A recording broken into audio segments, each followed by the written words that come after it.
Длинноствольное оружие, многозарядная винтовка, деблокировка. Добро пожаловать в Центр техподдержки Armatix. Спасибо, что вы сделали выбор в пользу продукции фирмы Armatix. В данном видеоруководстве мы вам объясним, как деблокировать длинноствольное оружие.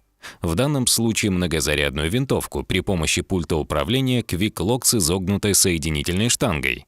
Чтобы деблокировать многозарядную, в данном случае винтовку, потребуется пульт управления заменяемым устройством сцепления, так как зачастую невозможно производить отсоединение прямой соединительной штангой. Вставьте пульт управления с изогнутой соединительной штангой в запертый блокиратор до ощутимой фиксации. Введите четырехзначный пин-код на данном пульте управления. Каждое нажатие на кнопку подтверждается коротким миганием светодиодного индикатора зеленого цвета. При правильном вводе светодиодный индикатор кратко мигает 3 раза зеленым, после чего мигает зеленым, а затем загорается постоянным зеленым. Освободите блокиратор легким нажатием пульта управления на блокиратор и осторожно выньте блокиратор из ствола. Большое спасибо за посещение Центра техподдержки Armatix. Надеемся, что данное видеоруководство помогло вам.